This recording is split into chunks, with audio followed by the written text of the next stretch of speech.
Well.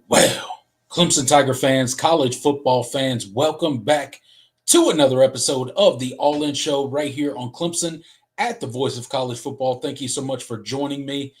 We got a jam-packed show for you guys tonight. We got a ton to talk about the college football grand scheme of things. We're going to talk about the South Carolina game that we just played this past Saturday. We're going to talk about recruiting. We're going to talk about the future of the staff and everything in between. There's a ton to talk about. So if you are not subscribed to the channel, please go ahead and hit that subscribe button for us. We're on the road to 6,000 subscribers. So your help with that would be greatly appreciated. Hit that like button while you're in here. Helps us out on these live videos. And then last but not least, we got memberships for the channel. So if you want access to bonus content, game streams, consider becoming a channel member. Hit that join button below this video. Select your tier and get access to those bonus content, those game streams that me and Jordan do almost each and every Saturday. And then last but certainly not least, if you want your comment and or question responded to during this live chat, be sure to hit that super chat feature. We will get to your comments at the end of the show. We can't get to each and every one of them. So if you want to be sure that your comment and or question is read, hit that super chat feature and to support the show in that way. And without further ado, I'm going to bring on my co-host, Jordan Bowman. Jordan, what's up, man? How you doing tonight? Good, man. Good, man. Just kind of still taking it in. The regular season is already over for Clemson. There's so much to discuss. There's a lot going on. In the immediate aftermath of the South Carolina game, you didn't even really get too much time to really revel in the win because now we're already on to what are things looking like for next season. Obviously, Clemson awaits his bowl destination, but already the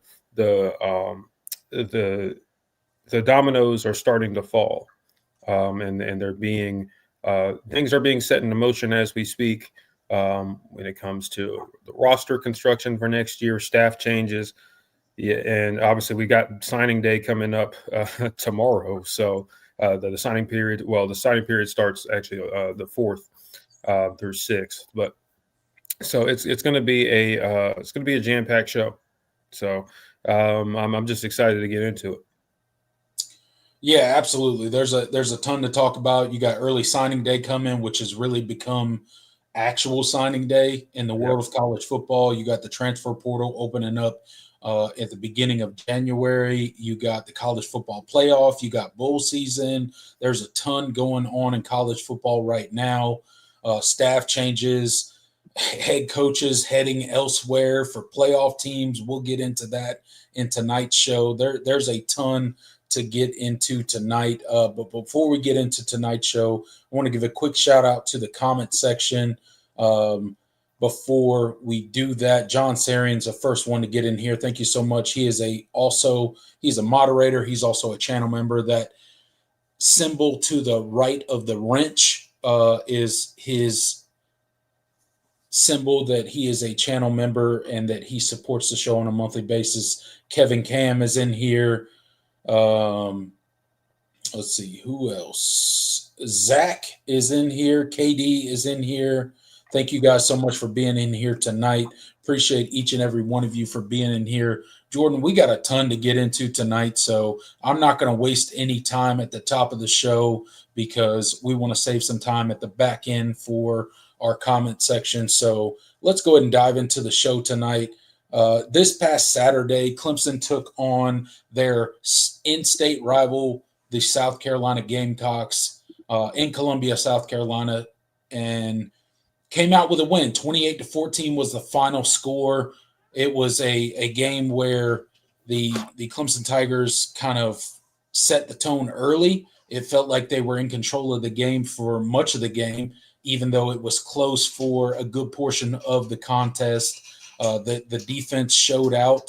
They allowed, a lot of yards, but when the time came and they got off the field on third down, they forced a lot of turnovers. They were very opportunistic on the defensive side of the ball, forcing 4 turnovers, and the offense did just enough to get the job done.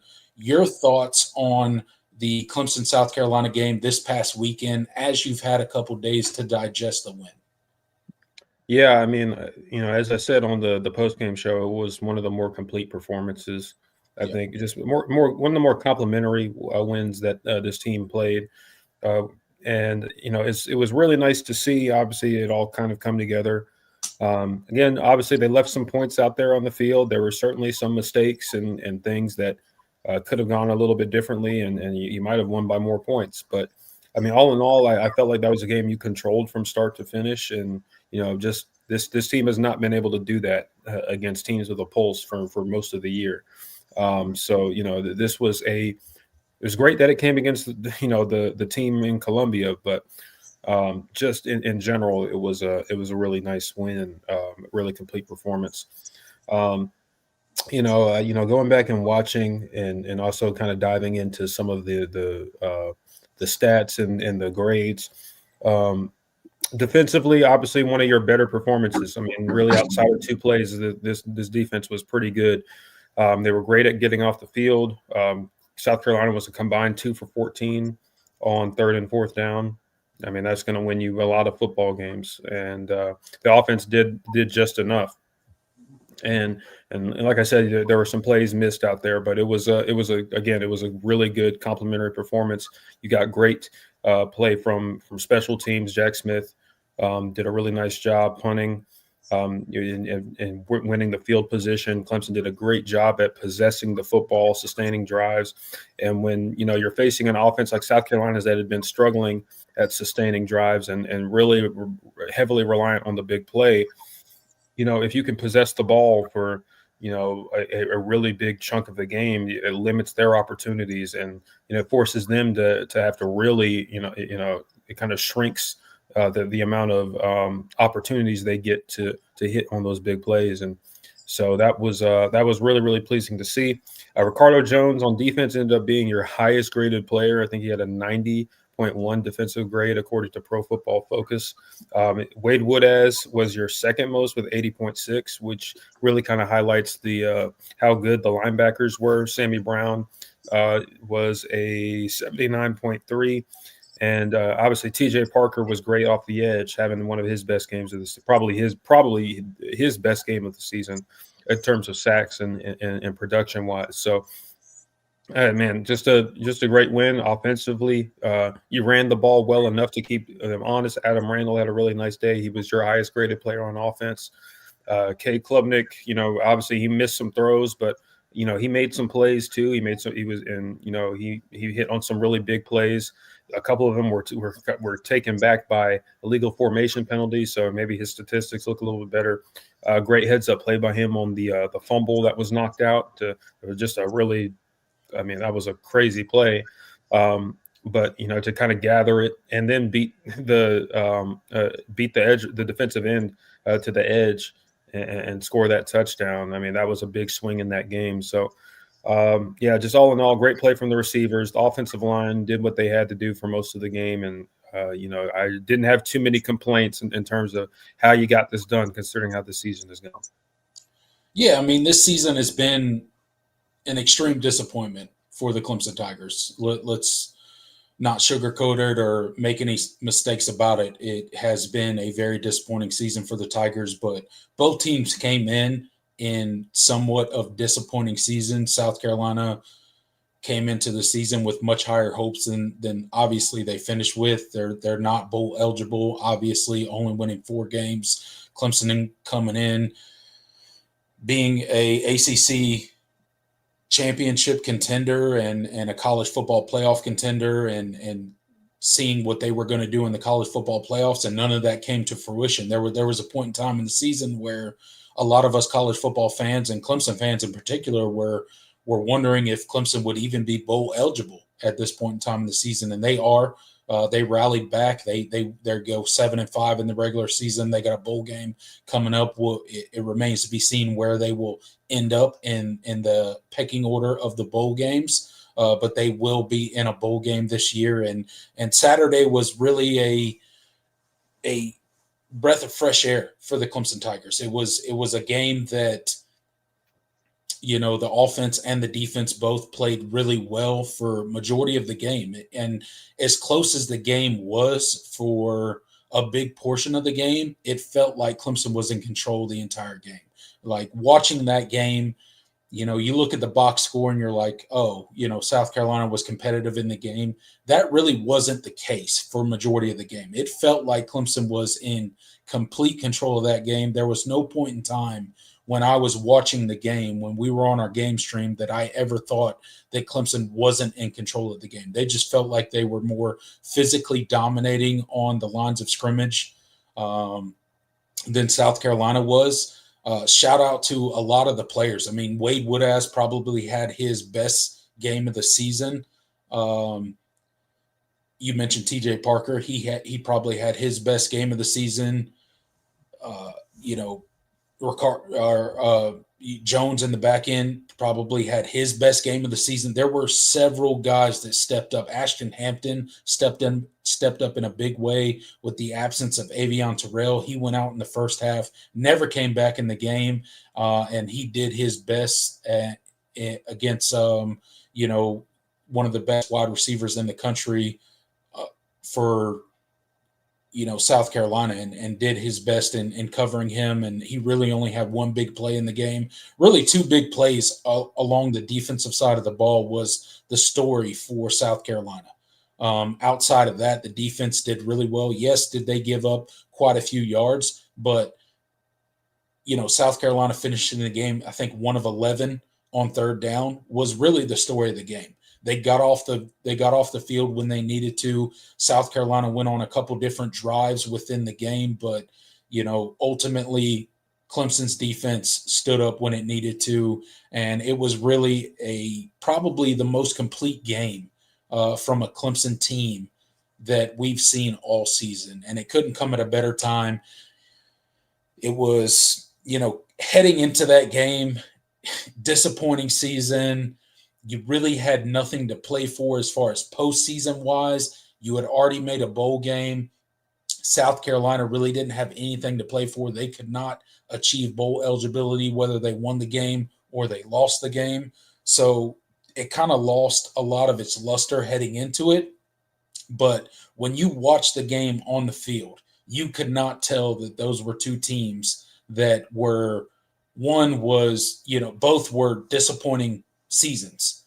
They fought extremely hard. The environment was really an insane environment for South Carolina. The fans showed up. They were loud. And Clemson just dominated on both sides of the ball, particularly on the line of scrimmage. And I think that was probably the most promising thing that you can take away from this game as you head into bowl season, the 15 practices that you'll get for that, and then turning the roster over, right? You got the transfer portal. You got guys that are going to be leaving for the NFL. You got coaching changes that are going to happen. And it's just nice to have that little bit of momentum heading into the offseason. It feels much different winning this game against your arch rival South Carolina than it would have being 6-6, dropping a game against South Carolina in the last regular season game of the season. Yeah, absolutely. And just a great way to close everything out, and kind of restore some order after last season. That was a tough one to lose at the end of the year, in a year where you made the college football playoff. And just kind of left a bad taste in your mouth, because that was another game that you felt like you were in control of for most of the game, and you just sort of gave it away with some defensive lapses and an inability to finish drives in the second half. So, it was great, just to kind of get back. Always, it's always nice winning over them.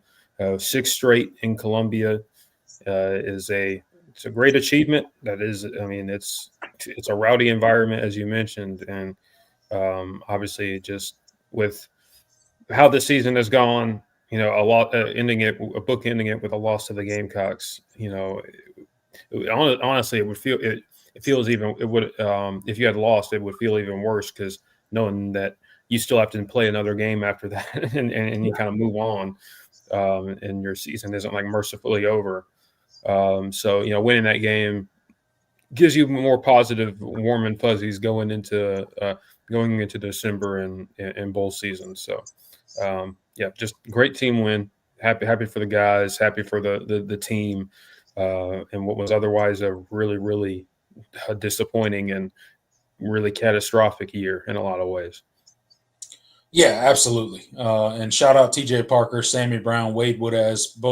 All three had really great games. TJ Moore had a great game in and of itself. And big win for K Klubnik.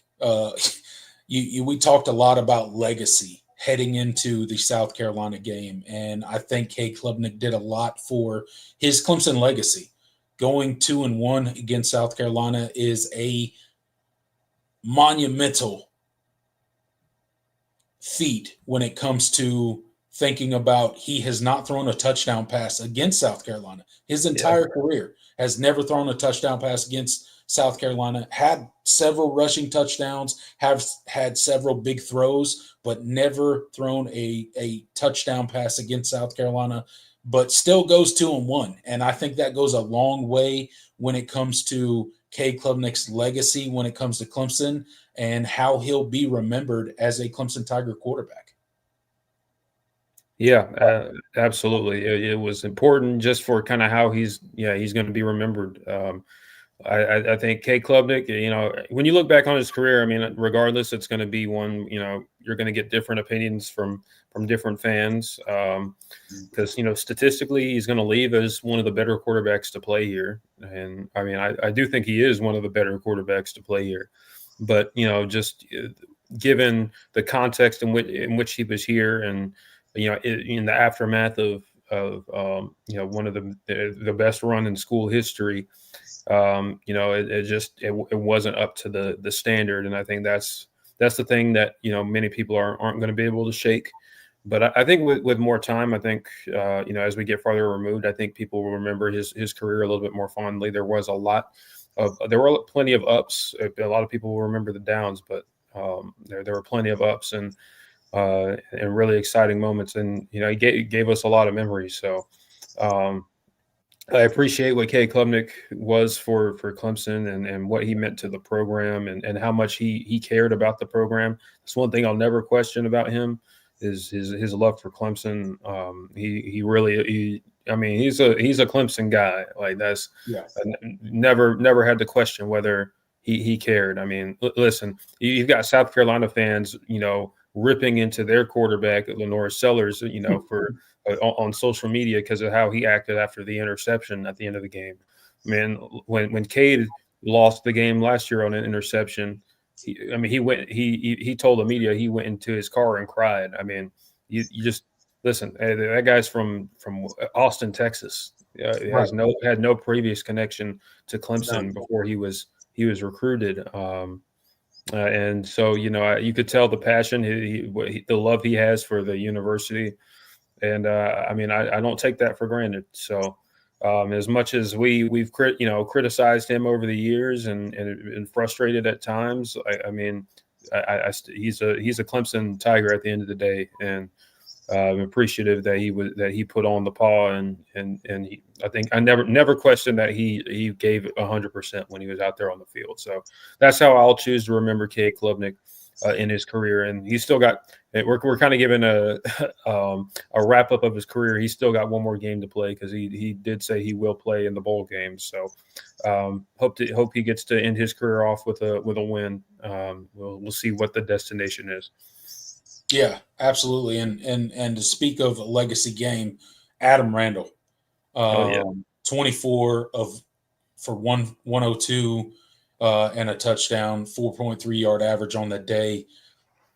I mean, that guy, Adam Randall, from Myrtle Beach, South Carolina, a Clemson guy through and through, has had his struggles since he's been at Clemson with multiple knee injuries and surgeries and all sorts of stuff, not being able to stay on the field. And And then he comes into this offseason and does a complete position change to running back and stabilized that running back room in a monumental way. And for all of the Clemson fans out there that thought it was a good idea that Adam Randall moved to running back, one of which was me. I thought it was a great move for Adam Randall to move to running back. I thought it would work out.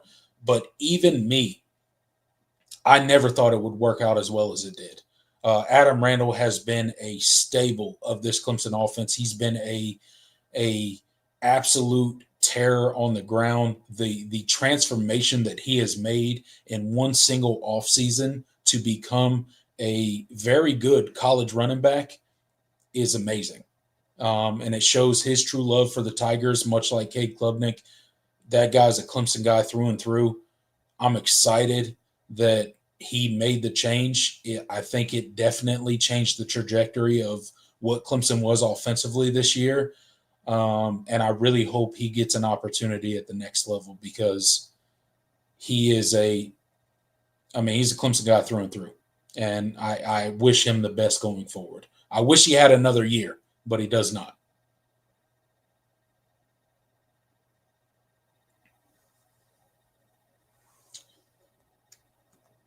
All right, guys, make sure you're checking out the Voice of College Football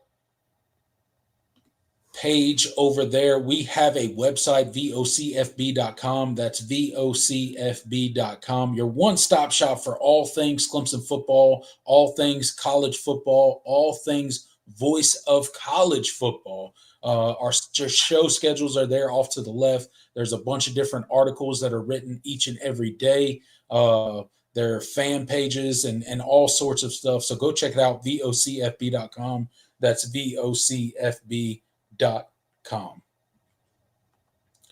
Jordan, Rivalry weekend is in the books. It happened this past Saturday, and it's one of those weekends that if you are a true college football fan and you are a fan of, the tradition of college football and the things that, make college football special, it's one of those weekends where the college football playoff goes aside, records go aside, coaching searches go aside, transfer portal goes aside, and it's just about what truly makes college football special. And this past weekend, when I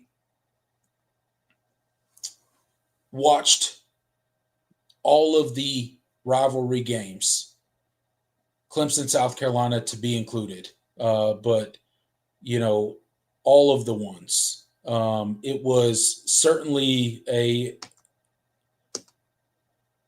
weekend to be enamored in college football. It was a weekend that you can be proud of, and it kind of took you back to the what makes college football great, and what kind of sets college football apart from the NFL, sets college football apart from each and every sport. Just talk about your thoughts on Rivalry weekend and what it means to college football. And then also, is it going to be altered in any way because of the invent of the college football playoff and the expansion of it? Are we going to see Rivalry weekend be diminished in any way? Because this weekend, you could not tell. Talking about, Florida State, Florida, Clemson, South Carolina, those games meant nothing when it came to the college football playoff. Yet, it was one of those weekends where you could tell the fan base, the players on the field cared about those games regardless of the college football playoff. And I thought that was a stark reminder for all of the college football fans out there to mean that, yes, the college football playoff matters and it's special, but it does not mean everything. This is a sport that was built on the regular season. It was built on rivalries. It was built on tradition. And it's one of those things where I was reminded this week of how special and how different college football is. Yeah, I mean, absolutely. It's one of my favorite weekends of the year for a reason. And I mean, it's watching on even on Friday, um, with the Egg Bowl and then Georgia Tech later that night. I mean, you saw like the intensity, I mean, guys playing hard. I mean, obviously the Egg Bowl was kind of interesting given the stuff surrounding Lane Kiffin, and we'll talk about him later in the show. But Georgia Tech, that was a dogfight, man. I mean, like that was a fun, I mean, defensive slugfest. Georgia Tech, of course, is kind of trying to. You know, Obviously, their college football playoff hopes were kind of dashed, by kind of removing themselves from the ACC title picture, but they had a chance to really put a dent in Georgia's resume and all of that. But even without that lens, there you saw two teams that clearly had a lot of disdain for each other, and I mean those are the things we love about rivalry weekend. I mean on Saturday, you mentioned obviously Clemson, South Carolina had no shortage of chippiness. Um, Florida State was, um, Florida absolutely, they had a fired coach, and yet they got up for this game. Well, they had an interim coach, and they were fired up for that game, and they really took it to the Knolls, especially in that late in that fourth quarter. So I think it says a lot. And then Texas A&M and Texas, I mean, two teams we hadn't seen play in God knows how long because of previous conference expansion and then being in two different conferences. But now they're back. They're back together, and Texas A&M had a chance to play for an SEC championship, and Texas got to play spoiler and also boost their playoff chances. So I mean that in some ways, the playoff has heightened some of those matchups, especially the ones where there is playoff implications. Because I'm sure, like, man, I know if I was an A&M fan, I'd be sick to my stomach, knowing that, we blew an opportunity to play for the SEC championship game another time because they haven't even played for it before since they've been in the SEC. And this was like their best team and their best shot to do it. All they needed was a win against a Texas team that had been kind of up and down throughout the season. But that's the beauty of rivalry week, man. And I do think that there are ways that the playoff has kind of diminished some of the importance and some of it, some of the fanfare that comes along with rivalry week. But at the end of the day, like these two, true rivalries. I mean, the institutions hate each other. It's still going to mean a lot when on the day of the game. You can talk about it doesn't really mean that much in the grand scheme of things, but when you're watching the football game and you're seeing the pads clashing, I mean you can't really tell, usually. So yeah, I mean I was happy to it was an enjoyable Saturday or enjoyable weekend overall. Obviously, Clemson winning helped a ton, but yeah, man, like this is what makes college football great. Yeah, it's what makes college football great, and I hope it's something that we never lose in college football. And some of the direction that the sport is going at this point in time, you're not sure if it's going to lose some of its luster, but I hope that it doesn't. So it is the holiday season, guys, and I'm sure you're looking for that special gift for that Clemson Tiger fan. Go check out VOCFB-shop. That's VOCFB-shop. We got hats, we got shirts, we got polos, we got sweaters, we got coffee cups, tumblers, everything that you could possibly want. Go check it out. Support the channel. Go get yourself something special for that Clemson fan in your life, and we would appreciate your support with that. Jordan, now that the college football season has come to an end as far as the regular season, Obviously, we still got bowl season. We still got the college football playoffs to look forward to. So there's plenty of college football left to be played on the field. But this is the time of season where staff changes start happening. We've seen them as far as the head coaching ranks. We'll get into that a little bit later when it comes to other programs. But staff changes, particularly for the Clemson Tigers, I think are on the horizon. So what staff changes do you see coming to the Clemson Tiger staff this coming offseason? How many changes do you think Dabo Swinney will make? And then where do you think Clemson goes from here as far as a staff, as far as a program? There has been a lot of disappointment this season. A lot of that is because of the coaching staff. A lot of that is because of personnel. But what kind of staff changes do you see coming this offseason, and how soon do you see them happening? Are they going to happen before the bowl game? Are they going to happen after the bowl game? How soon do you think Clemson needs to make these staff changes in order to maximize their potential this offseason, particularly in the transfer portal season? Yeah, I mean, you kind of threw a lot at me. As far as like staff changes, like how many, that is, still kind of up in the air, and those decisions are still being made. I think I have an idea. I do think that we will have a different safeties coach next year. I feel pretty certain of that. And now how that ultimately plays out, that is still kind of in the works. I do think that, you're going to see a new face there. And as far as like on the offensive side of the ball, I do think those final evaluations are being made. But I do expect multiple staff changes. Now, that doesn't necessarily mean firings. That could mean guys taking other jobs. Yes. That is certainly in play for a couple of guys, not just as position coaches, but within the support staff. And so, kind of how all of that ties together, who they take with them, those things are very much in play. But I do think those staff changes are coming sooner rather than later because, there's just not as much time to really wait on those things now with the way the college football calendar is.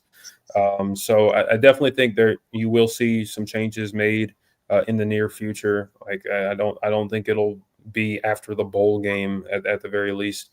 We're still kind of in wait and see, but those things are still those things are still being played out.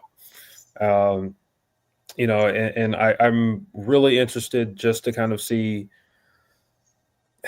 ultimately, how those changes are made. Like I said, is it going to be a firing? Is it going to be guys taking other jobs? Which ideal, for a head coach having to make these decisions, a guy taking another job that, you were planning on firing anyway. That's like best case scenario. I mean, you don't have to have that uncomfortable conversation with them, and all of that, because those things are always difficult. But I definitely think you'll see those changes coming sooner rather than later. And I do think a lot of it will be, on the defensive side of the ball, just with how the season is played out. I think Tom Allen is your defensive coordinator next season. So don't get me. Yeah, that's not what I'm referring to. But everything else, I think is up in the air. Yeah, everything else is certainly up in the air, and it's one of those things that I think there's going to be several staff changes within this Clemson coaching staff this offseason. I'm not going to put a number on it. Maybe it's 3, maybe it's 4, maybe it's more. I don't really know, but I think there will be significant turnover within the Clemson coaching staff this offseason. I do think it probably comes sooner rather than later for the simple fact that the transfer portal opens up, Jordan, on the 2nd of January. And I think you have to try to have your staff as intact as possible in order to attack the portal in a productive way. And I think the portal is going to be a big key for Clemson this coming offseason. It's going to be a key because there are going to be a lot of holes to fill on this roster. This is a veteran roster that is going to have a lot of players leave. There's going to be a lot of holes to fill, not only at the safety position, but at a lot of other positions within the roster. And you're going to have a staff in place in order to sell people to come to your program, right? Part of it is going to be who you're going to be playing for. These portal players are going to want to know who they're going to be playing for. It's not just about money. Yes, money is a big factor when it comes to recruiting the transfer portal, but another factor is who are these players going to be playing for? So I think you're going to see these staff changes sooner rather than later, and I think there are going to be several, probably along the defense and offensive staffs. I would say I would put the over-under at 4 for staff changes with the assistants. And that's just simply a guess at this point. Yeah, absolutely. We're still kind of figuring all of that out. And like I said, those final decisions are being made, those final conversations, because I mean, it's not just Dabo making, weighing on their the future of guys on the staff. It's those guys on the staff weighing on their future. Their own future, and because some guys get opportunities elsewhere. That is always a possibility. And so how that kind of materializes and how it plays out is it's still in the works. But I definitely think those changes are coming sooner rather than later. Absolutely. Make sure you're checking out Clemson Live on all your favorite audio streaming platforms, Apple, Spotify, Amazon, wherever you like to get your content. Make sure you're searching Clemson Live. Give us a rate, review, subscribe over there. Whenever you like to listen to your podcast, whether you're on a run, whether you're on a long drive, search Clemson Live and give us a follow over there. Jordan, the time has come for the transfer portal season, and Clemson has had its very first transfer portal announcement. Dee Crayton enters the transfer portal for the Clemson Tigers. He will not play in the bowl game. Hasn't got, very much playing time at all this past season. Not really a surprise here, but what are your thoughts on this very first transfer portal announcement when it comes to this Clemson Tigers roster? He will not be the last. He is the first. But again, this is something that is going to happen as we go through the month of December. Yeah, I mean, Dee Crayton is a guy that has, obviously in his third season with the program, just hadn't really found his footing in the rotation, with the addition of Jeremiah Alexander in the offseason, the return of Kobe McLeod. There was just really a lot of, there wasn't a whole lot of snaps up for grabs. And, he played a couple of games, earlier in the season, North Carolina, Boston College. He played some of his higher snap counts. But, it wasn't really in the cards for him to play more than that. And it was clear that, after Sammy Brown and Wade Woodaz, it was, Kobe McLeod and Jeremiah Alexander were those guys next up off the bench, and his snap count kind of diminished towards the back end of the season, and he didn't play at all against South Carolina on Saturday. So I think that just kind of says, it's not the most shocking thing in the world. He'll definitely get some opportunities elsewhere. He was a decently rated recruit coming out of high school, but just never really kind of found his footing here. Just from a developmental standpoint, it didn't always click. Watching him out there, he would have some really nice moments, but really limited physically. And I think that certainly hurt, being able to play him too many snaps. So, but best of luck to him. He's a Georgia kid. I wonder if he'll go back, closer to home. We'll kind of see what what decision he decides to go in, or what direction he decides to go in. But not a shocking loss to the portal there, and I definitely don't think he's the last. That's the reality of things now, and especially when you have a 7-5 season. So don't expect him to be the only departure on defense. Yeah, he certainly won't be the only departure on defense, and expect offensive players to follow as well. Again, the first portal deflection for the Clemson Tigers of the 2025 season, but certainly will not be the last. Continuing down the trend of the signing class, Kaden Gebhart, safety, 4-star commit in this season's class. There's some smoke around him and possibly some fire, Jordan. We have 19 current commits for the 2026 college football class for the Clemson Tigers, but he is the one currently that you are hearing the most noise about flipping. Ohio State's a big player. He's from the state of Ohio. He does not play high school football too far from Ohio Stadium, where the Ohio State Buckeyes play. That seems to be where he is currently trending. What is the story behind Kaden Gebhart? He is, at one point in time in this class, Clemson had 3 safeties committed. Right now, they only have 2, Kaden Gebhart being one of them, and he looks to probably be heading elsewhere. So what does this mean for the Clemson Tigers, and is there some fire with this smoke? Yeah, there's definitely fire. Kaden Gebhart, a guy, obviously Ohio kid, out of Olentangy High School. I mean, he's a kid that the staff really likes. Kind of very much in that Wade Woodaz mold. Very big, physical. But you could see him growing into a more of a linebacker type. In fact, I think his 24/7 Sports pro comp was Drew Tranquil, NFL linebacker who started his career in college as a safety, and he's become a really productive linebacker since he left Notre Dame. During his Notre Dame career and since he's left Notre Dame. I definitely see that. I see that in his future. A guy that could potentially play linebacker in college just with more size. And it was a really nice fit, I think, and I still think he would fit in really nicely at Clemson. But obviously, there's some questions regarding the future of his future position coach at Clemson and Mickey Kahn. There's also some familial pressures going on in regards to him being closer to home, and Ohio State just kind of never stayed off of him.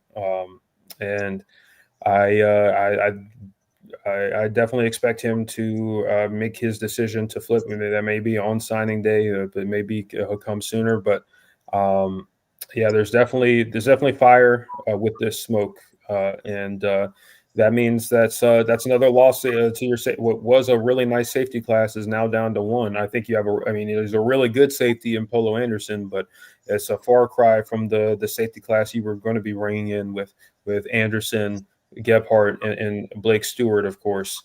And so now that's not only has your defensive tackle class really fallen apart, but now your safety class has.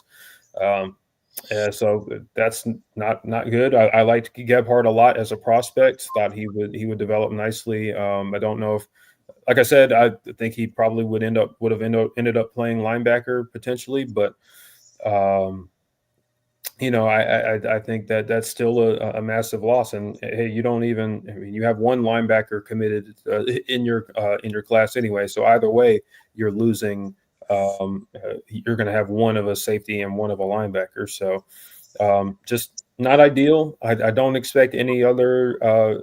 As far as I know, there's not any other expected decommits. I guess that's the silver lining, the good news for Clemson fans. But you kind of hate it that this is kind of how it played out, especially since Gebhart was another one of the recruits that was very intent on him not flipping and not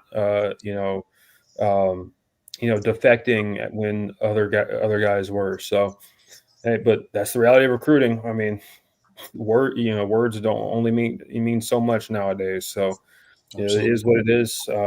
Really good football player. I think he's going to do good things at Ohio State. But yeah, definitely expect him to flip here in the near future. So we'll see. Yeah, absolutely. Clemson's definitely going to lose this battle to Ohio State. Not a good thing for the Tigers. Safety is a position of need for the Clemson Tigers. It further amplifies the need for Clemson to go get a safety or two in this transfer portal season. Obviously, it has been a position of need throughout the season. You have seen that on the field. Although we've had a couple safeties flash throughout this season, it is a need for the Clemson Tigers, and to have two different safeties in this class defect from the 2026 class is not a good thing for the Tigers. So I wish Kaden Gebhart the best. Hope he has a great career at Ohio State, but he's not gonna don that pall for the Tigers. But transitioning right into National Signing Day, or early signing day, as it's called, really it's National Signing Day, and Clemson looks to probably sign 18 recruits in this class with the defection of Kaden Gebhart. So we're going to have 18 recruits that are, expected to sign with the Tigers between November 3rd and November 5th. That's the early signing period this season. Jordan, what are kind of the highlights of this class, and what Clemson fans should be paying attention to in this 2026 class when it comes to the Clemson Tigers? Yeah, I mean, this class, in a lot of ways, I mean, people are going to think about the losses, and the not just the ones you lost on the trail in terms of like that head-to-head recruiting battles, but the guys that decommitted. But they're still, I think this is still a really solid class, and I really like where they are at other positions. Obviously, offensive line was a big emphasis in this class, not just defensive line. And I definitely expect all of those guys to sign with you tomorrow. I think this is one of the better offensive line classes that Clemson will have ever signed. And I think for me, the headliner is Chance Barkley. I think he's probably the highest rated too, but I truly think he's one of the best offensive linemen in the country. One of the most ready guys to play in the country. I think he can slot in on the interior and play at a high level from day one. He's one of those guys, just really, really technically sound, beyond his age. Already has a really nice frame and nice size at the position for the interior. And I think he's going to come in and be a guy that competes to at least get in the rotation if he doesn't start. So excited for him. Really excited for him. Grant Wise, I think, has a really bright future. I think he's going to be a center for you, just a mauler, a people mover. He's one of the strongest player, probably the strongest player in this class. Just everything you want in an offensive lineman, in a center. He's got physical, just a mean. Has a mean streak about him on film. I enjoy watching him play, and he was really, really fun to watch and kind of tearing it up in the camp circuit. So he's definitely gotten a lot of love in recent months. Really excited for him. But I think this is a really strong offensive line class overall, and excited to get all of these guys on campus. Obviously, the receiver class is the other headliner, I think, for me in this class. Definitely expect all of those guys to sign. Naeem Burrows is another guy I think that has instant impact, ability. He's just he's a guy that is going to be tough to keep off the field as a freshman, I think, just with his ability, his natural ability, and obviously with some questions, depending on who you bring back next year in this receiver room, I definitely think there could be some room for him to work his way into the rotation as a freshman, because I do think he has that ability. Gordon Sellers and Connor Salmon are guys that I think will be really productive players in their career as well. I think this is a good class, a good receiver class for Clemson. Another nice feather in the cap for Tyler Grisham.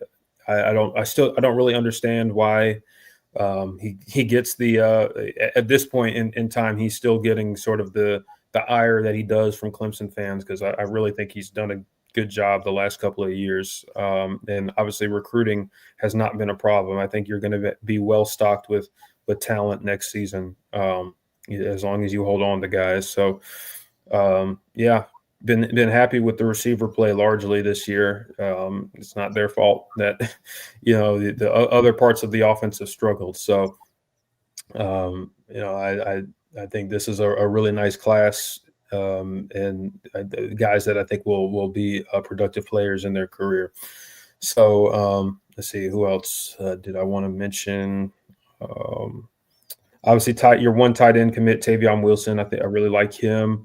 Defensive back. It's not the most star-studded. It's not the most started corner, I should say. It's not the most star-studded group. And obviously, Blake Stewart, decommitting. I think he's a guy that could have played anywhere. Probably would have played safety, but he had the athletic ability to play anywhere.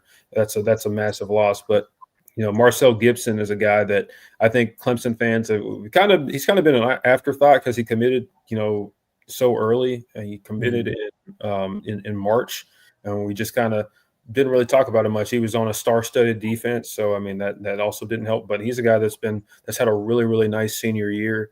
A guy that could potentially be I don't know if he's a guy that's going to come in and play for you right away, but I really like what he showed on his senior tape. I think he's a guy that could develop really nicely.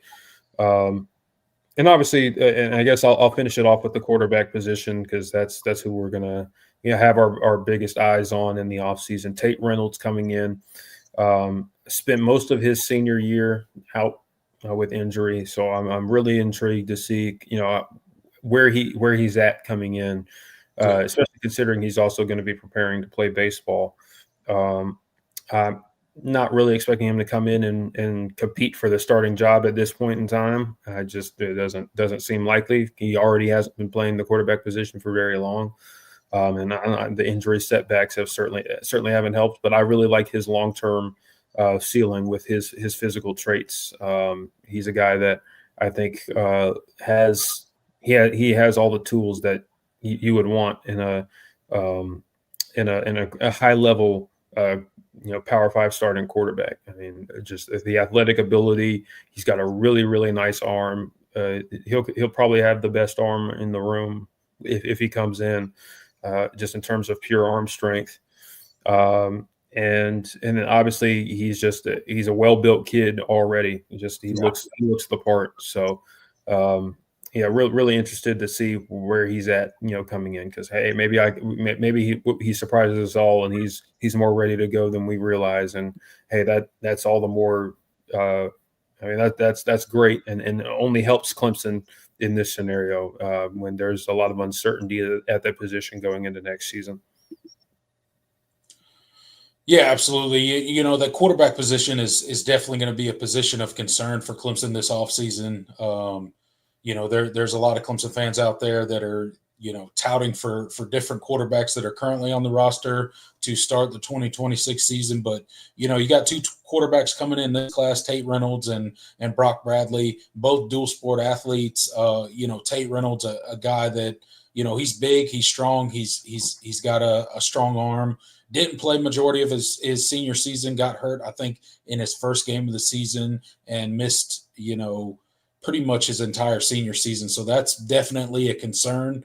I don't think he's really an option in year one, considering he's planning on playing baseball, at least in his first year at Clemson. So him being an option in year one is really not on my radar. Brock Bradley's not an option in year one either. Honestly, I think Clemson's got to go to the transfer portal to get their starting quarterback for 2026. That's just my opinion. We'll get into that a little bit later. But the wide receiver position, massive class coming in. Naheem Burrows, Connor Salman, Gordon Sellers, all three of those are four-star athletes. It's going to be exciting. You got 6 offensive linemen coming in. That's a huge class, and a bunch of big-time kids, huge kids, athletic kids. They are going to be great offensive linemen at Clemson. I'm excited about that. So a good class coming in overall for the Clemson Tigers. There have been position groups that have been dwindled down, and I think Clemson's going to have to supplement when it comes to the portal, specifically at a couple position groups, namely safety. But we'll kind of see how that goes as we go through the offseason. It's going to be a big offseason for the Clemson Tigers, I think, in the transfer portal, and there's going to be a lot of holes to fill. And part of that is because of the high school recruiting class. Part of that is because of what you're losing off of this roster this season. So we'll see how it goes. Yes, we will. Boone says, go watch Connor Salmon's tape. Listen, I agree that the competition is not good for him, but I don't agree with the run and Hannafin comp. I don't really see it other than them both being white wide receivers. I think Connor Salmon is a much better athlete than Run and Hannafin is, quite frankly. Connor Salmon is one of the fastest players in his class. I mean, he's more akin to Cole Turner than he is Ronan Hannafin at receiver. But I don't think that's, and I don't even think that's a dig, but that level of track speed I think is what he has, and I think he's a guy that's going to be able to separate against DBs because of it. So I mean, I don't see the Ronan Hannafin comp. I think he's a guy that can play for you. I don't think he's the most high. I don't think he's like a high level NFL future NFL receiver, but I think he's a guy that can come in and contribute at a nice level for you and give you a deep play option. Like Cole Turner has at times in his career. And I'm, again, listen, I mean, when you got a guy like he's not a bad receiver to have as your third, with Naeem Burrows and Gordon Sellers also in that room. I mean, listen, Naeem Burrows is a guy I think that's going to compete immediately for playing time at slot, especially with Antonio Williams departing. So I'm not too worried about like the future of the position there. I like those guys and what they bring to the room. I think it's a pretty well-rounded class for what they all give you. They all give you kind of different skill sets. So yeah, I mean, but that it's a matter of opinion. That's really what that's what recruiting is at the end of the day. So I don't. But I don't necessarily see the Ronan Hannafin comp. I think he's a little bit of I think he has a higher prospects at receiver than that.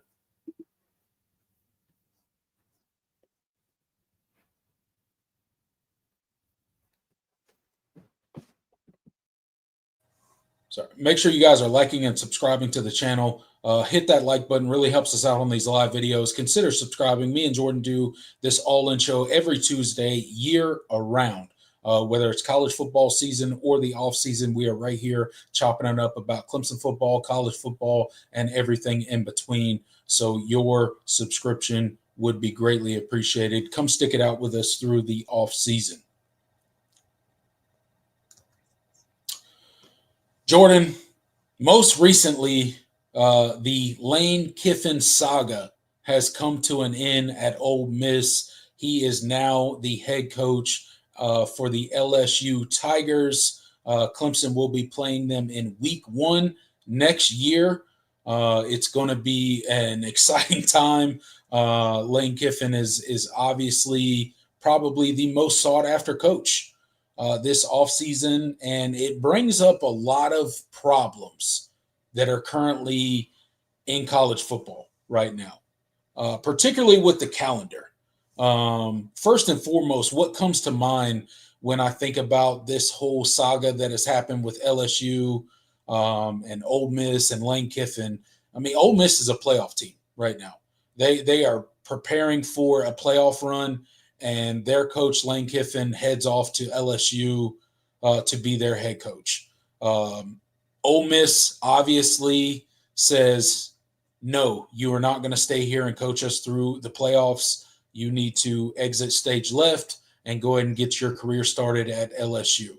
That is understandable. What comes to mind for me is the desperate need in college football for a governing body or some sort of commissioner. We need someone that is calling the shots for college football, that is advocating for all of college football, not a particular team, not a particular conference, but all of college football as a whole. we need a commissioner, we need a governing body of some sort. That's the first thing that comes to mind. The second thing that comes to mind is, as messy as this has been, and as much as Lane Kiffin has muddled this up, and I think he enjoys the attention. I think he enjoys his name being out in the media a lot. That's just kind of his style. He's a troll on social media. He's a guy that loves the attention. That aside, the college football calendar really is what to blame here. You got early signing day starting tomorrow, the 3rd through the 5th of December. You have the transfer portal opening up 2 to 12 January. You have the playoffs from December 19th to January 19th. All of this stuff is happening at the same time. So, Jordan, what are your thoughts on kind of how this is played out? And, kind of what it says about where college football is right now. This is an absolute mess. You have a team that is vying for a national championship in Ole Miss, that is ready to start their playoff run, and suddenly their head coach walks out the door, and a lot of their coaching staff is going to follow. What does this mean for college football? The calendar? I mean, this is a mess. Where are we at? Yeah, I mean, this is definitely one of the more one of the more uncomfortable moves that I think we've ever seen, and one of the more ones that kind of just leaves an icky taste in your mouth for a lot of reasons. Because I mean, even more so than like Lincoln Riley to USC, a few years ago, like that. This honestly that honestly pales in comparison to this, because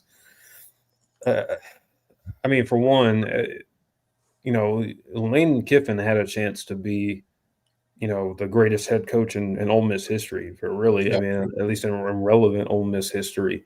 First 11 win regular season in school history. It was had them a lock for the college football playoff, whether they played for the SEC championship or not. And just what he had built at that place over the last last 4 or 5 years, it really is just kind of makes you wonder, and just the way it played out, just him, kind of just sowing the seeds that he was leaving, and not being straightforward with not just like the administration, but his players. All the nasty stuff that he was kind of putting out there about things that were happening, and it's kind of gone both ways.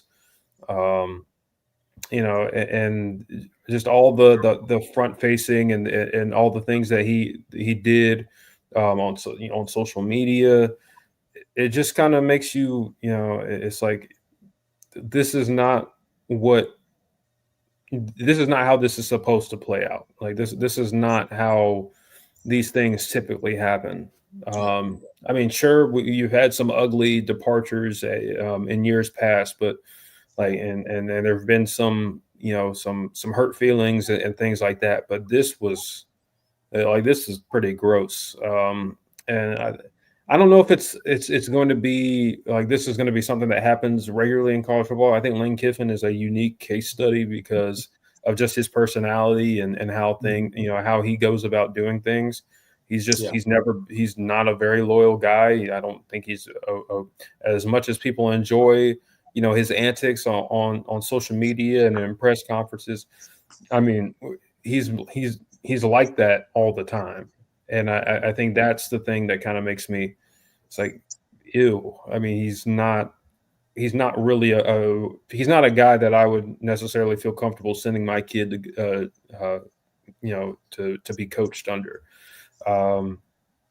He just does not. There's just not really much in terms of standards and in terms of morals, in terms of principles. He just kind of does what he wants, and he's manipulative, and he's just a liar in a lot of cases. And it's I don't know. I just I don't know if it says anything about college football as a whole, because college football in general it is an industry, and there's a lot of greedy people in it.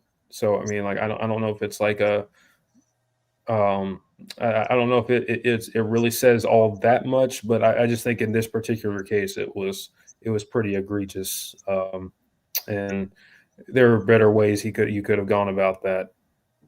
I mean, if you wanted to leave, I mean, there were other ways to do that without burning all the bridges on the way out. That's just not how you do things. Yeah. Yeah, no doubt. I think he went about it as I would expect Lane Kiffin to go about it. He definitely played it out in the media. You saw the meeting get put off from its original schedule. He kind of reveled in all of the rumors, to him to Florida, to him to LSU. I think he enjoyed being the coach in all of college football that was sought after by some of the biggest brands in college football. I think he reveled it, and that's kind of on brand for Lane Kiffin. Not something that I would want in a coach for my program, but again, make no mistake about it, he's a great college football coach. He's a great offensive mind. He knows how to win. He's definitely a guy that can excel in what college football is currently with the transfer portal and paying players and all sort of that kind of stuff. He's a guy that can excel in that. So I think it's a good hire for LSU. But Jordan, I have a question for you, and it's something that I've heard a couple different perspectives on. And I just kind of want to get your thoughts before we move on from the Lane Kiffin to LSU kind of topic. Obviously, we know Ole Miss and their athletic director and their athletic department basically said, no, you are not going to coach here. We're not going to allow you to stay here and coach through the playoffs and all that sort of stuff. So that decision has already been made. But my question is, was that the right decision? So there's a couple different angles you look at this from, right? From an Ole Miss standpoint, obviously you can't allow Lane Kiffin to continue to operate in your building when he's taken a job with one of your rivals in the SEC. One, because poaching staff, two, poaching players, and just like being an employee of another university and continue to operate in your athletic facility, coaching your team is just not something that I think is ever going to happen in college football. So I didn't think that was ever going to be a thing. One of the things that bother me about Lane Kiffin and part of what he's done and how he's handled this is he's tried to paint himself as the victim of I wanted to coach my team, and Ole Miss's athletic department is the boogeyman and they won't allow me to coach my team and my players want me to coach them. Like, first of all, stop it. Like, you know how this works. Stop trying to paint yourself as the victim. You went to a program that you perceived as a better program, and you went and got more money. So save me the martyr that you were trying to make yourself out to be on ESPN and all of college football, right? But, Jordan, let me propose this question to you because I heard this on the Mac and Murray show. And Murray was talking about, would you let him just like, if you're Ole Miss, obviously, and this is his perspective, so I'm going to paint it out to you, and you tell me what you think. He said, Ole Miss is obviously going to take a step back after Lane Kiffin. Everybody knows that. That's going to be very evident. Lane Kiffin's quite possibly going to gut that entire roster and that coaching staff. This is your best opportunity to compete and possibly win a national championship. Would you just go all in and let him do it, knowing that you're going to take a step back regardless? Your thoughts?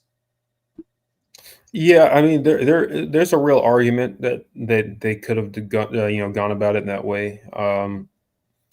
But listen, I don't know. It's kind of a cost benefit analysis because when you look at it from the angle of, okay, yeah, we let Lane coach, but that maybe that's good for him, and maybe that helps smooth things over with him. But what does that mean for like at the end of the day, the players still know he's leaving. Mm-hmm. I mean, so like in a potential playoff setting, like, hey, okay, maybe yeah, he's coaching in the playoffs, great, but like, how hard is that team going to play for him, knowing that he's just about to up and leave? I mean, I know I mean, it's known for a fact that there are a lot of guys in that locker room that are extremely upset. Um, and and there's sure he's going to poach his fair share of guys from that roster, but there's a lot of guys that are that are probably he's probably burned bridges with for good in terms of players. Mm-hmm. So when if half of your roster doesn't really knows you're leaving, and they feel betrayed by you.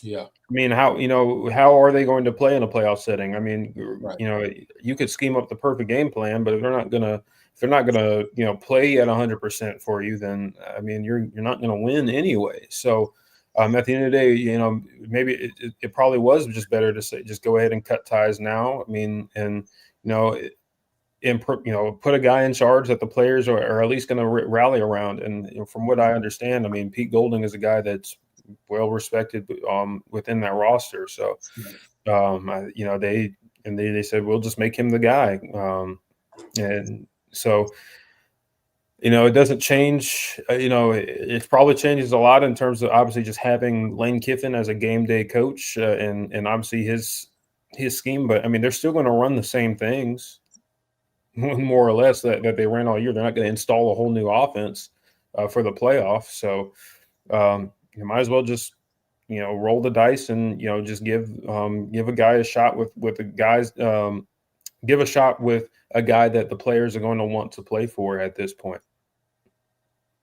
Yeah, absolutely. I'm with you. I am in the camp of you make a move on. Like you can't risk your roster. You can't risk your coaching staff.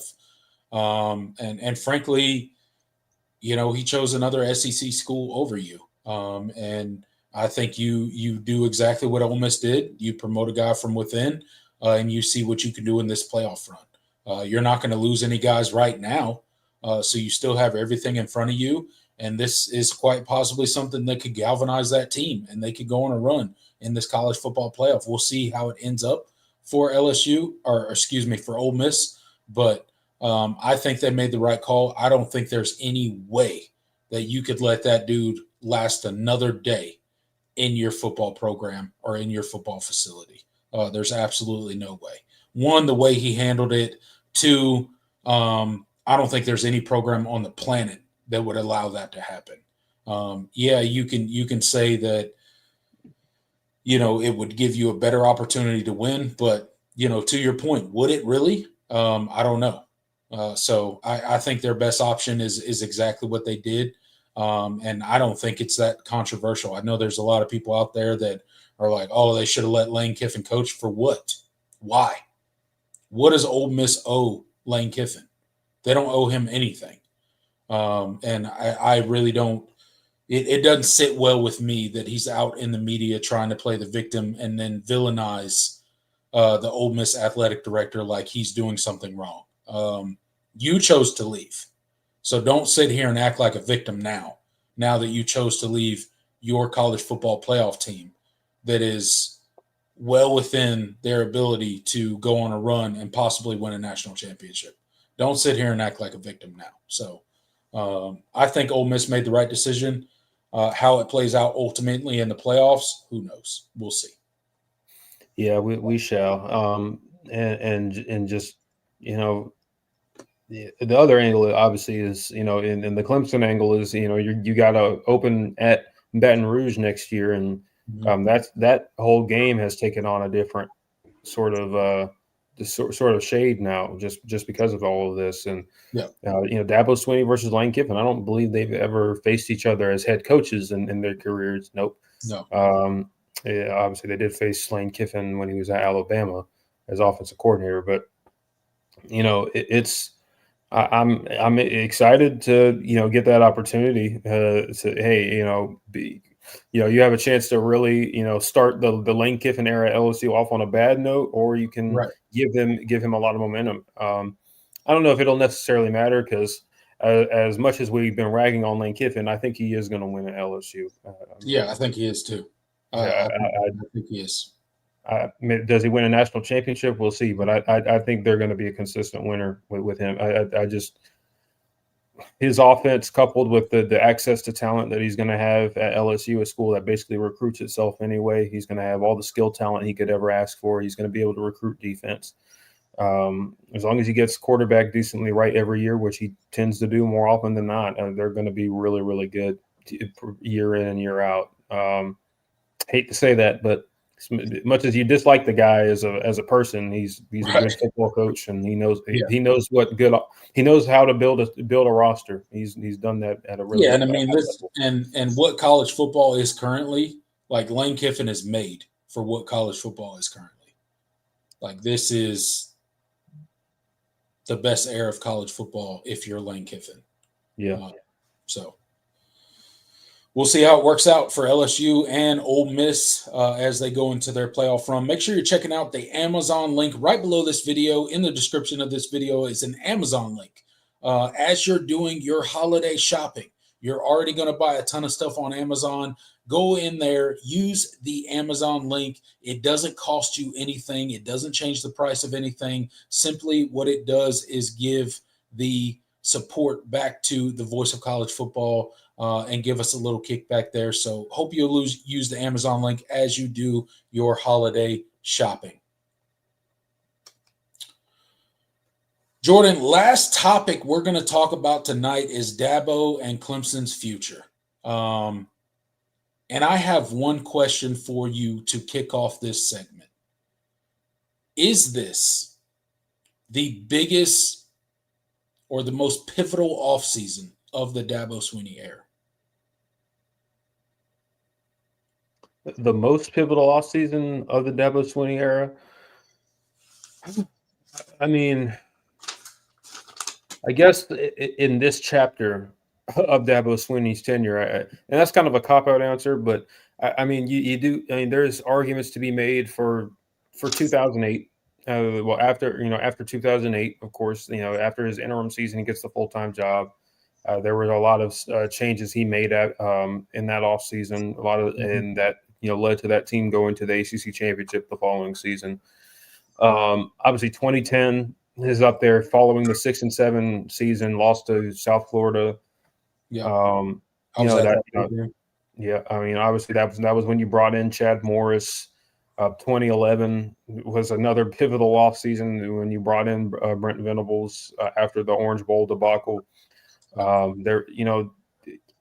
2014, that was a big one. With Chad Morris departing, making the what was then a really risky decision in promoting Jeff Scott and Tony Elliott to co-offensive coordinators. And obviously Deshaun Watson coming off of a torn ACL.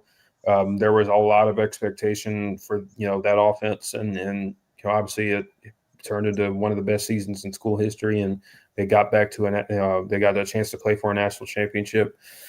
I guess. I mean, there's a couple of a few of them you can mention. The years I named were pretty big, but you shoot 2017. After 2017, retaining the guys you did on defense, bringing back Christian Wilkins and Dexter Lawrence, Cleveland Farrell, Austin Bryant, and those guys was obviously was a mess. You don't go 15-0 without those guys coming back.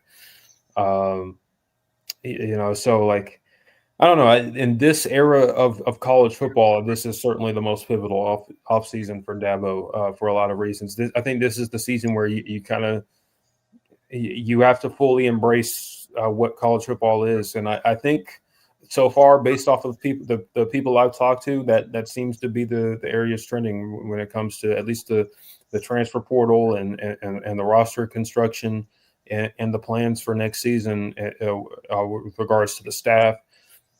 I definitely think this is going to be the most radical offseason in terms of kind of departure from what we're used to from Clemson in Dabo's tenure.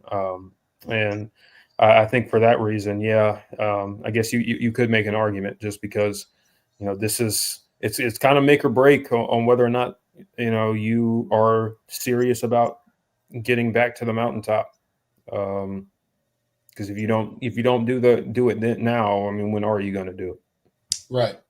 And I think that's one of the things, and I do believe this is, if not the one of the most pivotal off seasons when it comes to Clemson football under the Dabo Swinney era. And there's been some challenging seasons under Dabo Swinney. Make no mistake about it. This is not the first challenging season that Clemson has had under Dabo Swinney. Again, these are few and far between because he's had so much success as the Clemson Tiger head coach. But this is pivotal because it is going to, I think, to get back to the mountaintop, if you will. I think it's going to require a pivot from what you traditionally think a Clemson program to be. And I don't say that to say he's got to completely abandon the program philosophy or how he goes about things completely, but you definitely have to lean further into the transfer portal because there is going to be a ton of holes on this roster that you need to fill this offseason. And you're not capable of filling them through regular high school recruiting. So you're going to have to lean into the transfer portal to do that. That's going to require some NIL money. That's going to require recruiting in a bit more of a expedited way. That is the transfer portal process. And part of that is going to be changing your staff. I think staff changes is going to be a big part of this whole transition if Clemson is going to get anywhere close back to the mountaintop or to where Dabo Swinney has taken them in the heights of the program.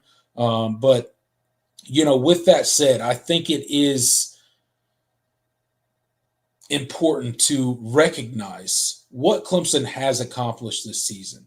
As disappointing as this season has been, and it has been an abject failure. It has been an extreme disappointment based on what you brought back and based on the expectations heading into the 2025 season. Make no mistake about it. Massive disappointment. But what I will say is it is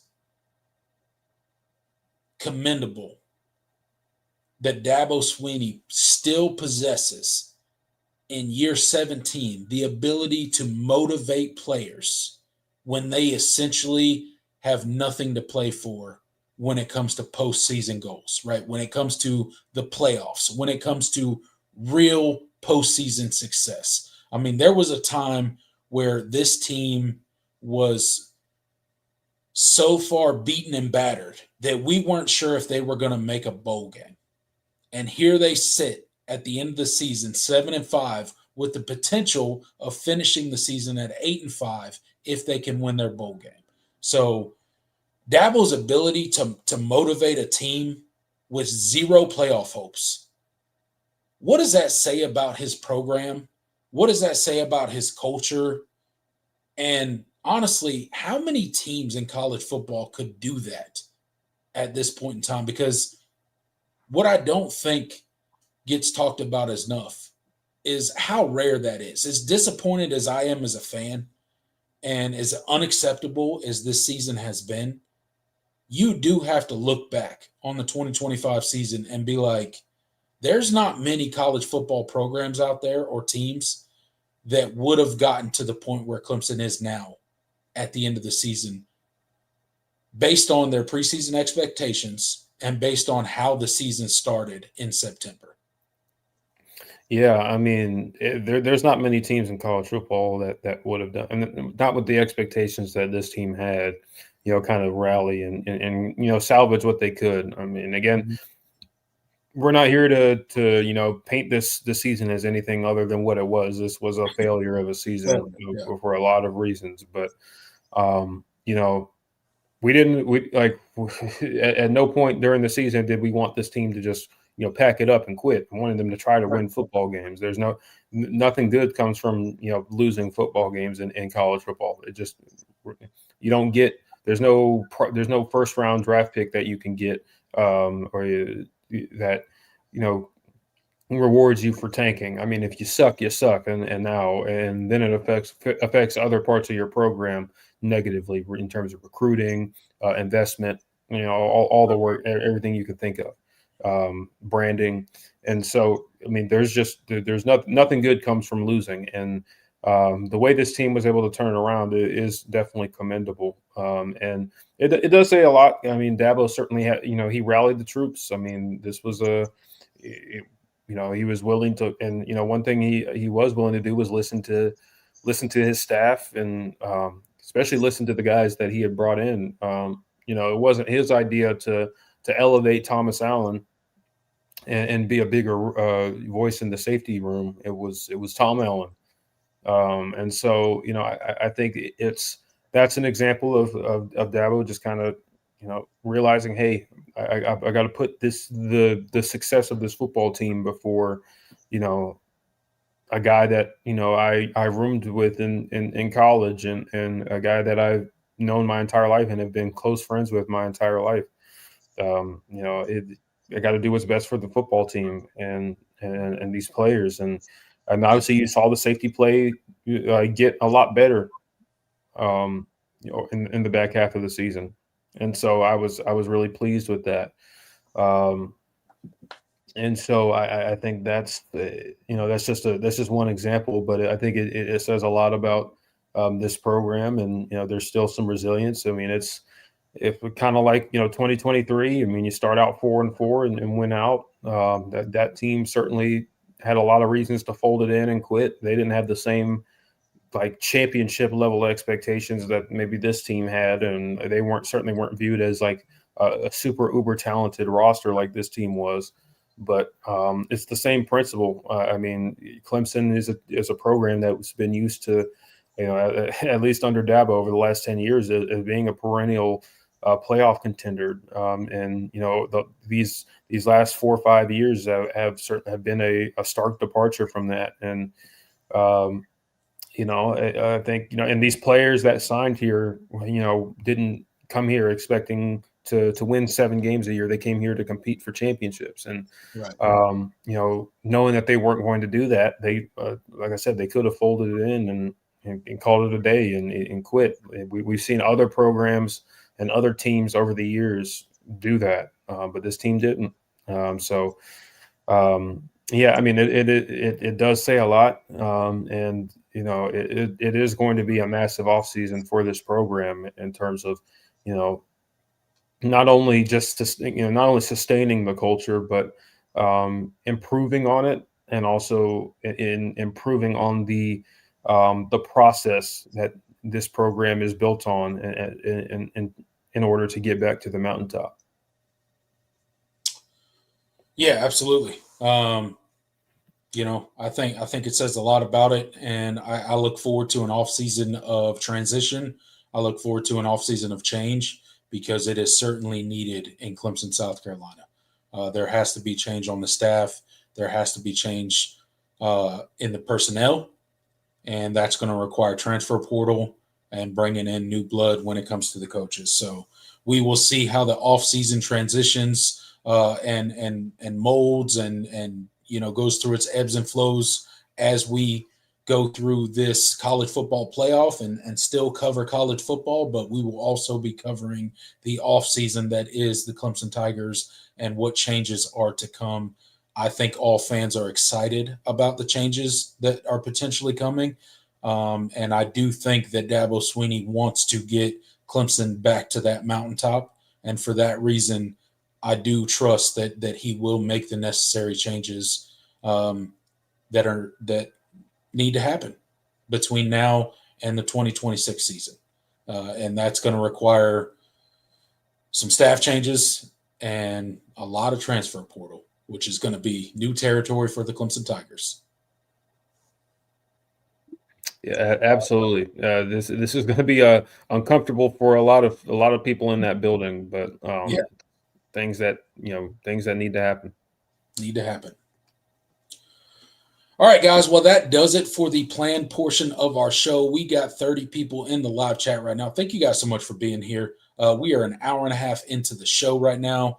hit that like button if you have not already. Consider subscribing. Me and Jordan do the All In Show each and every week, Tuesday, 8 p.m., year around. We also do post-game live videos immediately following every single Clemson game. We do live game streams for members only. So if you want to come hang out with us and watch some college football and get our commentary, be sure to become a channel member. Click that join button below this video and select your tier, and you can get access to that exclusive content.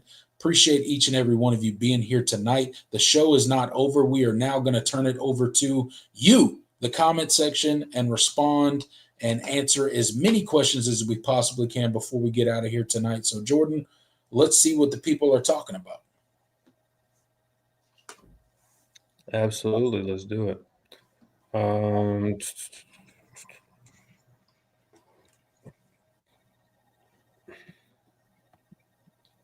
see.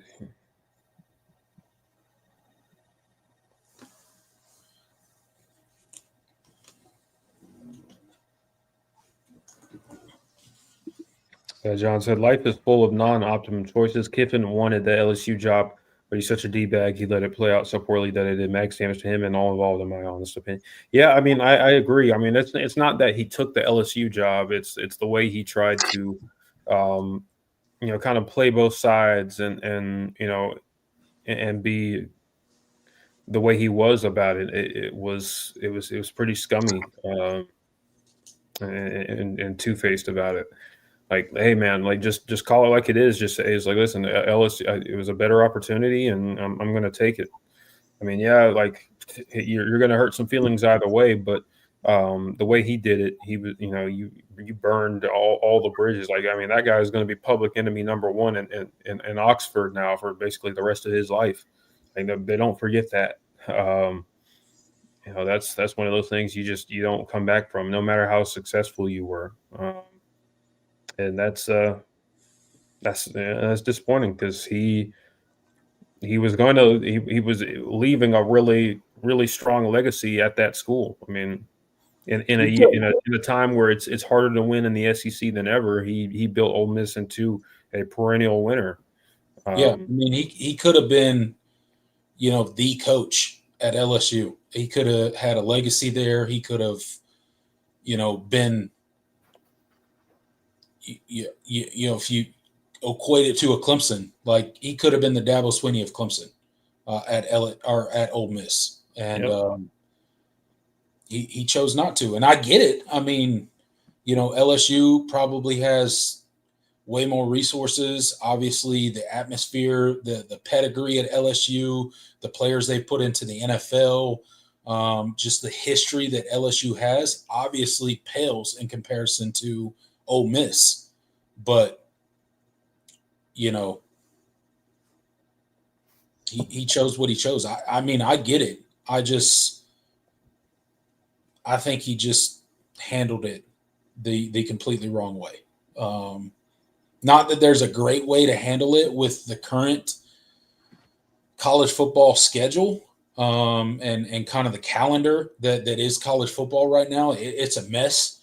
That's why I kind of led with we need a college football commissioner or some sort of governing body that advocates for college football and kind of deconflicts some of these things that plagues college football each and every season when it comes to the playoffs and the transfer portal and the coaching carousel. But Lane Kiffin's one of those guys that he revels in the fact that he was so sought after, that he was the number one guy for multiple big-time SEC jobs. He leaned into it.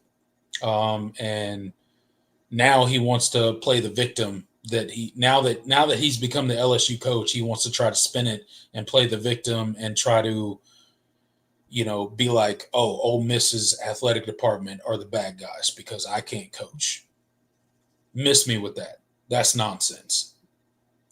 No college, no self-respecting college football program would allow you to coach after that. Not a single one. Yeah, not after how he did it.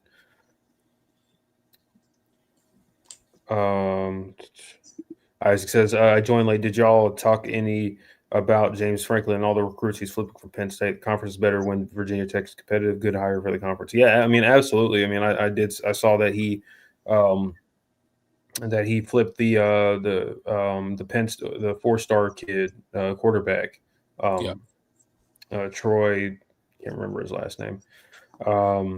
Yeah, I mean, is big for Virginia Tech. I mean, especially when you consider, Penn State, and the way they've recruited over the years, they've seriously dipped into Virginia Tech's talent pool, and what they were in years past they would have been locks to get, or in this, or at the very least certainly more competitive to get. It's big to for the Virginia schools to get Virginia talent and DMV talent again, because it's been an area that's been picked apart from all sorts of places, Yeah. other than those two schools, and it's kind of shown, for both programs in terms of how much they've been winning. And now Virginia Tech and Virginia are seem to be in really, really good spots. That's huge for the conference, because I mean, you're not really getting much out of the North Carolina schools, other than, I mean, Duke is pretty good, but and Wake Forest had a surprisingly good year, but like you're not. I mean, you don't really expect any of the Carolina schools to really compete for the ACC every on a year in year out basis. So, but Virginia Tech is, when they joined the conference, they were the top dogs over. I mean, shoot, they won it the first year. The first year they were in the conference. People thought it was going to be Miami and Florida State, and just kind of going back and forth. But when the Big East dissolved in football, and those teams joined the conference, it was Virginia Tech. And I grew up watching those Frank Beamer teams, and just seeing kind of how far they've fallen the last decade or so. It's been it certainly has not been good for the overall perception of the conference. So it's a massive deal that James Franklin is already making headway and making an impact early on. Yeah.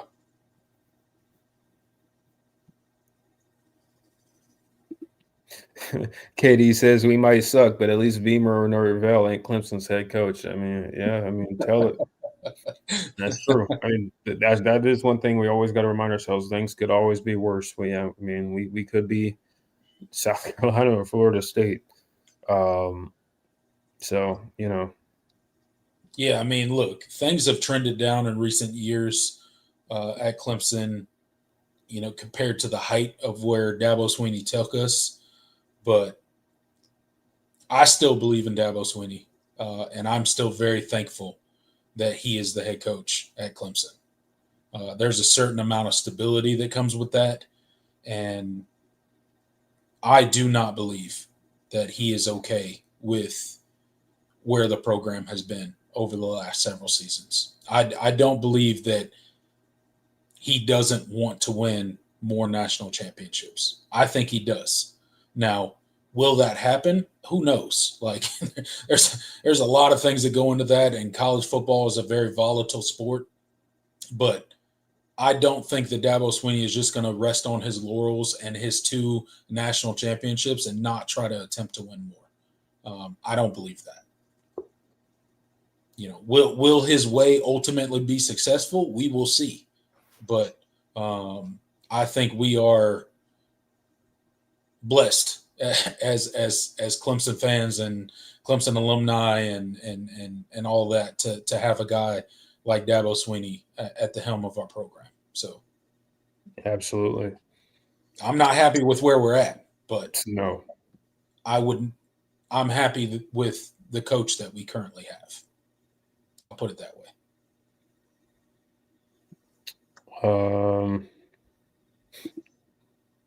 Yeah, John, it says any news on Sagapolu transferring? Yeah, one can dream. Yeah, shoot. I'd take him yesterday if he wanted to suit up for Clemson. I mean, absolutely. Hey, come on. he can come here anytime he wants. Yeah. John also hits with the BYOG or sell. He says portal is going to be the most active ever because of the massive coaching upheaval. Though with tampering on steroids, most won't be available. They'll just enter and quickly announce new spot. I think I'll largely buy that. I mean, I think this is certainly going to be an extremely active portal cycle. I mean, as far as like the most ever, I mean, I don't really have the numbers, but it wouldn't surprise me. So I can buy that.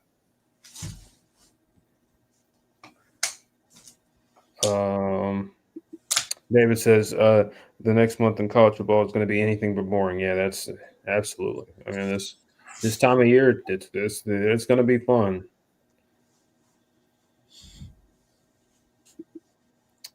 Katie says BYOG or sell 5+ coaching changes. I say a good 4, maybe a 5.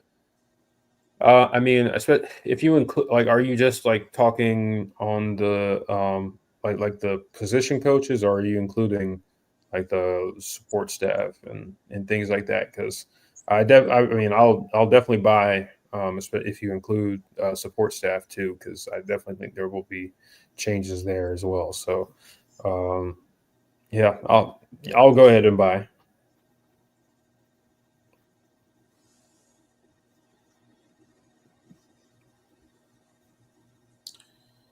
Position coaches only. I'll sell. I'll go 4. Okay.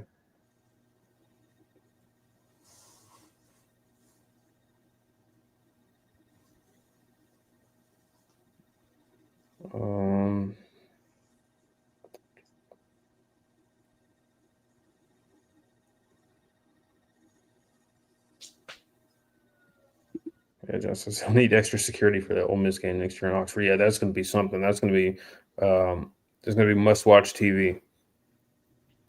That's the other thing. Like, did you see that clip where he was, bucking up to that reporter or whatever? Mm-hmm. It said, you can't turn a hoe into a housewife or whatever reference he did. Yeah. Man, bro, get out of here. Surrounded by like 5 state troopers. Like, get out of here, bro. Yeah. That was Like, Lane Kiffin, stop it, bro. You're not tough. You're not. You're a good football coach, but you're not tough. no. Don't. That was a whole spectacle. That was funny.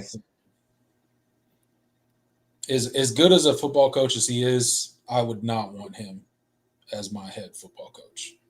I just would not. But he's going to be successful at LSU. He is, no doubt about it.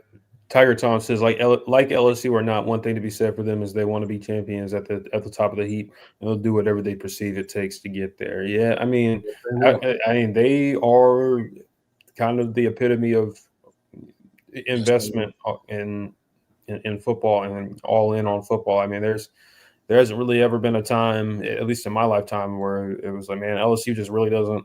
They're really just not putting money into football. I mean, that's just No, they care. They Yeah. care a whole lot. So, and with Lane, I think they got their guy. Like, I think they got a guy that's going to be successful there, particularly with what college football currently is, with the transfer portal and the ability to, throw NIL money around. And LSU's got a ton of money to throw around. So, I think Lane Kiffin will be extremely successful there.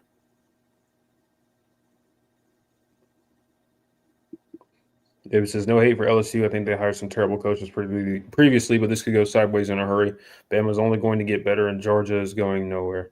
Yeah, I mean, it could, but, at the same time, I mean, LSU is – I mean, they're as much of a threat as anybody. I mean, they're not they're not like a backseat program in the SEC. Like, they're one of the teams, like, what do they call them? I think, what is it? Because only 6 different teams have won the SEC since – like 1960 something. Yeah. Like LSU is one of them. I think it's one of them. Bama, Georgia, LSU, Tennessee, Florida, and who am I missing?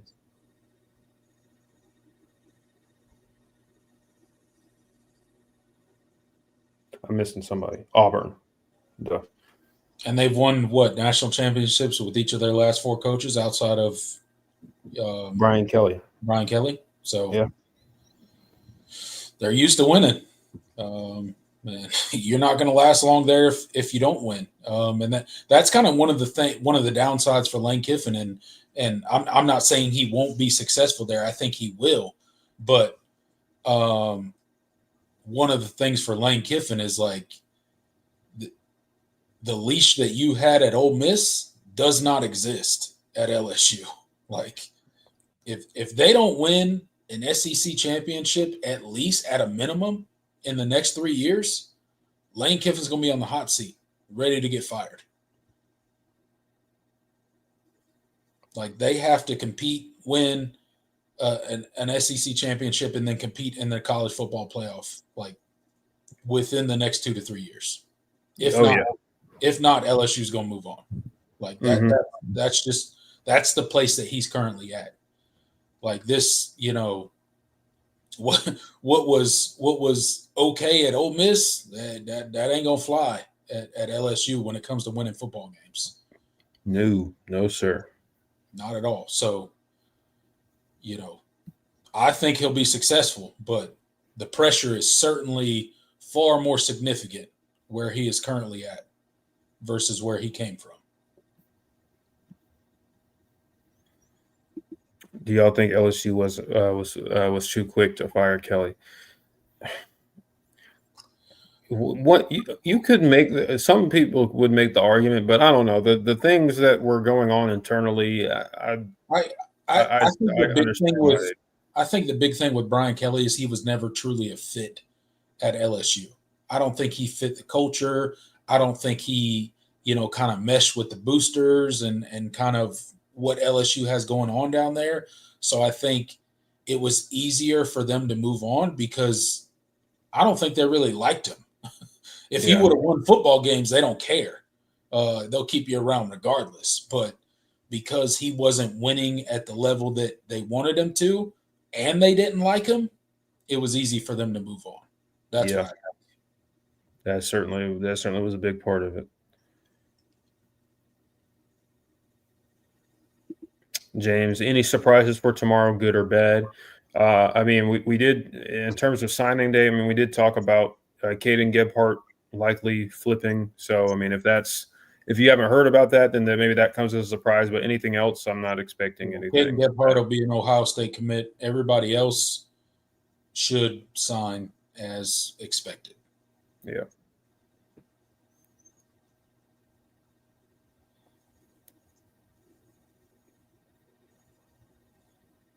Anybody else decommitting would be a surprise. Yes. Yep.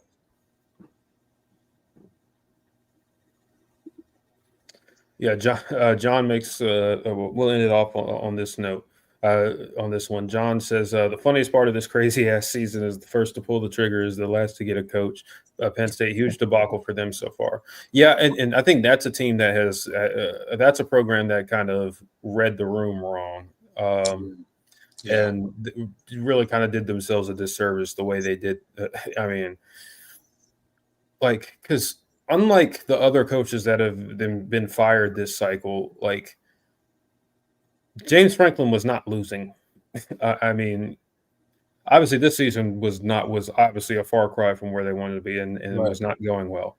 But he was literally on the doorstep of winning of playing for a national championship just a year ago, and you fire him midway into what was a really not a good season, but one of his worst seasons after he had been a perennial 9-10 win team at worst pretty much every single season. Yeah, I think Penn State's going to look back on this and they're going to regret pulling the trigger. They very well might, because I think they're about to head into some. I think Penn State's headed into some dark days.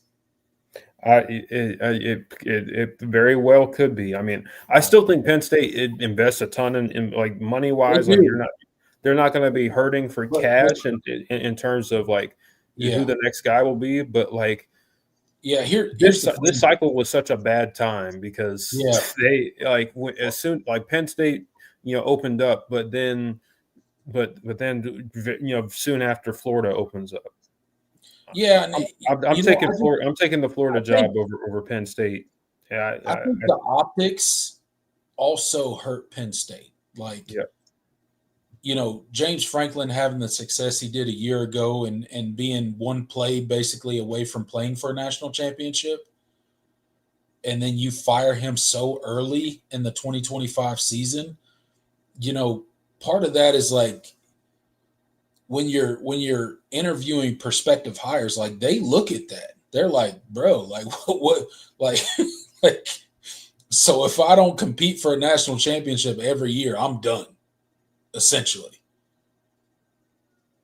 So, I think part of that goes into it. Like, I think they made a mistake. That's just me personally. And I think they're going to pay dearly for it. I think they are going to go into some dark years. I don't think it'll be permanent because Penn State invests far too much money for it to be permanent. But in the immediate future, they're going to take a huge step back and they're going to pay dearly for pulling the trigger on James Franklin so early.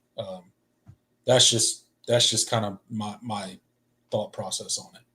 I think that's really I get their frustration. I mean, because they were banging their head against the ceiling, and it seemed like James Franklin was never going to kind of push past what he was at Penn State. But I don't know, man.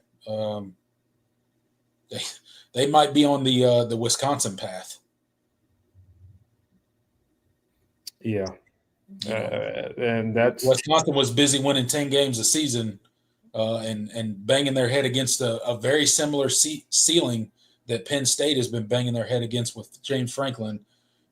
They fire their coach, hire Lou Fickell, and they can't win anything now. So I think Penn State might be destined for kind of the reality that Wisconsin is right now. Very possible. Very, very possible. But we'll see. They certainly are. I mean, they're the most attractive job open in the Big Ten. But when you've got when you had LSU open and Florida open, and you weren't going to get your first pick at head coach. It didn't seem like, and so.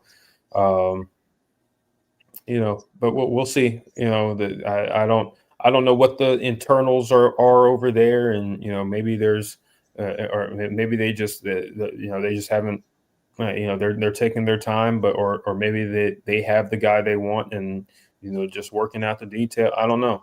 There's a lot of ways this thing can go, but yeah, I mean, as it stands right now, I don't think they made the right decision, and they very likely might be paying dearly for it in the near future. So, but we'll see.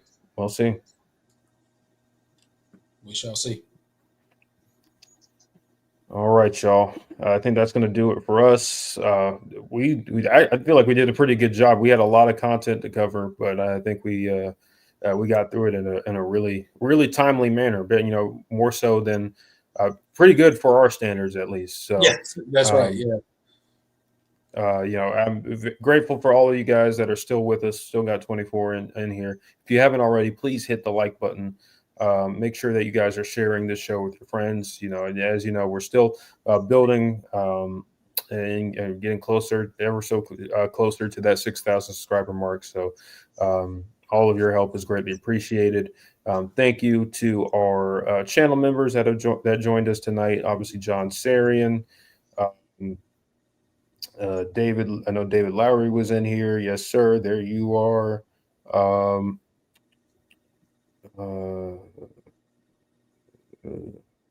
Adam, thank you so much, sir. Appreciate you. Let me make sure I'm not missing any other one. I think those are the three that joined us tonight. Yep. Thank you guys for tuning in.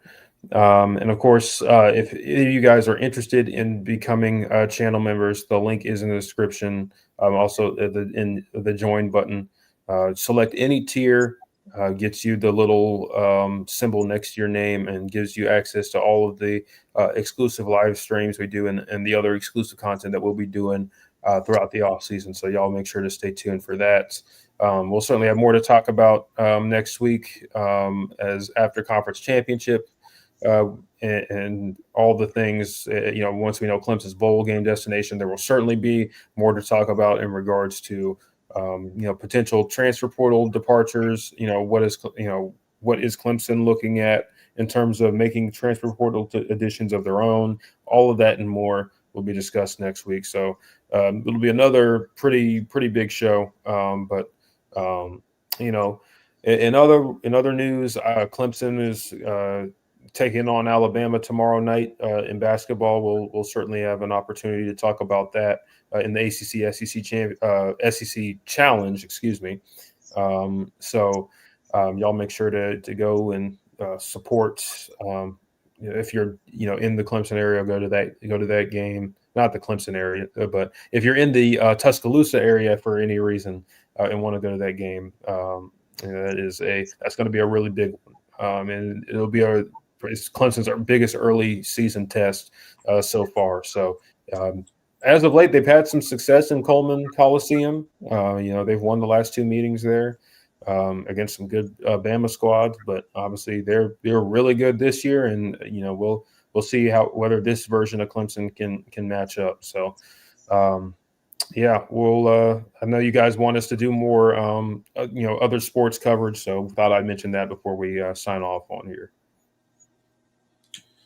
Absolutely, man. Thank you guys all for being here. We will see you in the next one.